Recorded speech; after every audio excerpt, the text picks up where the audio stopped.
ಉಪಚುನಾವಣೆಯ ಹೊತ್ತಲ್ಲೇ ಬಾಕಿ ಹಣ ರಿಲೀಸ್ಗೆ ಪ್ಲಾನಿಂಗ್ ಆಗಿದೆ. ಗ್ಯಾರಂಟಿ ಬಾಕಿ ಹಣ ರಿಲೀಸ್ ಮಾಡುವಂತಹ ಪ್ಲಾನ್ಗೆ ಹೋಯ್ತಾ ಸರ್ಕಾರ.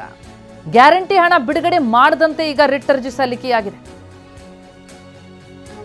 ಹೈಕೋರ್ಟ್ಗೆ ಗೌತಮ್ ಕುಮಾರ್ ಜೈನ್ ಅವರಿಂದ ಅರ್ಜಿ ಸಲ್ಲಿಕೆ. ದಾವಣಗೆರೆಯ ನಿವಾಸಿ ಗೌತಮ್ ಕುಮಾರ್ ಜೈನ್ ಚುನಾವಣೆ ಮೇಲೆ ಪ್ರಭಾವ ಬೀರೋದಕ್ಕೆ ಈಗ ಹಣ ಬಿಡುಗಡೆ ಮಾಡುವಂತಹ ಸಾಧ್ಯತೆ ಇದೆ. ನೀತಿ ಸಂಹಿತೆ ವೇಳೆ ಹಣ ಬಿಡುಗಡೆ ಮಾಡಬಾರದು, ಇದು ಮತದಾರರ ಮೇಲೆ ಪ್ರಭಾವ ಬೀರೋ ಸಾಧ್ಯತೆ ಇರುತ್ತೆ ಅಂತ ಅರ್ಜಿ ಹಾಕೊಂಡಿದ್ದಾರೆ. ತುರ್ತು ವಿಚಾರಣೆಗೆ ಬಗ್ಗೆ ವಕೀಲ ಅರುಣ್ ಶ್ಯಾಮ್ ಮನವಿ ಮಾಡಿದ್ದಾರೆ. ಮಧ್ಯಾಹ್ನ 1 ಗಂಟೆಗೆ ರಿಟ್ ಅರ್ಜಿ ವಿಚಾರಣೆಗೆ ಸಮಯ ಕೂಡ ನಿಗದಿಯಾಗಿದೆ.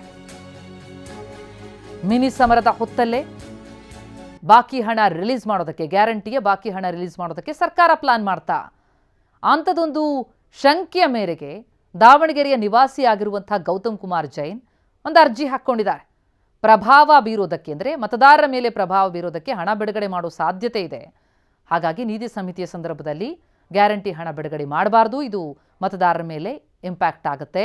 ಹಾಗಾಗಿ ಈ ವಿಚಾರ ತುರ್ತು ವಿಚಾರಣೆಗೆ ಬರಬೇಕು ಅಂತಲೂ ಕೂಡ ಅವರ ಪರ ವಕೀಲ ಅರುಣ್ ಶ್ಯಾಮ್ ಮನವಿ ಮಾಡಿದ್ದಾರೆ. ಈ ಬಗ್ಗೆ ಇನ್ನಷ್ಟು ಡೀಟೇಲ್ಸ್ ಕೊಡ್ತಾರೆ ನಮ್ಮ ಪ್ರತಿನಿಧಿ ರಮೇಶ್. ಈಗ ದೂರವಾಣಿ ಸಂಪರ್ಕದಲ್ಲಿದ್ದಾರೆ. ರಮೇಶ್, ಗ್ಯಾರಂಟಿ ಹಣ ಬಿಡುಗಡೆ ಮಾಡೋದಕ್ಕೆ ನಿಜಕ್ಕೂ ಸರ್ಕಾರ ಪ್ಲಾನ್ ಮಾಡಿತ್ತಾ? ಈ ಅರ್ಜಿದಾರರು ಹೇಳೋದೇನು, ಈಗ ತುರ್ತು ವಿಚಾರಣೆಗೆ ಬರಲಿದೆಯಾ, ಹೇಗೆ?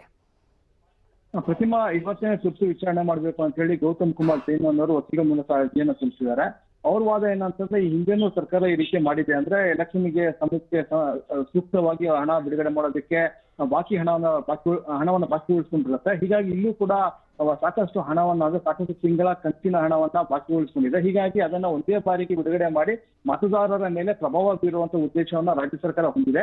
ಹೀಗಾಗಿನೇ ಬಾಕಿ ಹಣವನ್ನು ಅವರು ಬಿಡುಗಡೆ ಮಾಡಿ ಇಷ್ಟು ಸಹ ಇಟ್ಕೊಂಡಿದ್ದಾರೆ. ಹೀಗಾಗಿ ಒಂದೇ ಸಲ ಹಣವನ್ನ ಬಿಡುಗಡೆ ಮಾಡಿದಾಗ ಸಹಜವಾಗಿನೇ ಮತದಾರರ ಮೇಲೆ ಪ್ರಭಾವ ಬೀರೋದಂತಾಗುತ್ತೆ. ಹೀಗಾಗಿ ನೀತಿ ಸಮಿತಿ ಇರುವಾಗ ಇಂತಹ ಒಂದು ಕ್ರಮ ಸರಿಯಲ್ಲ ಅಂತೇಳಿ ಈಗ ರಿಟ್ ಅರ್ಜಿಯನ್ನು ಸಲ್ಲಿಸಿದ್ದಾರೆ.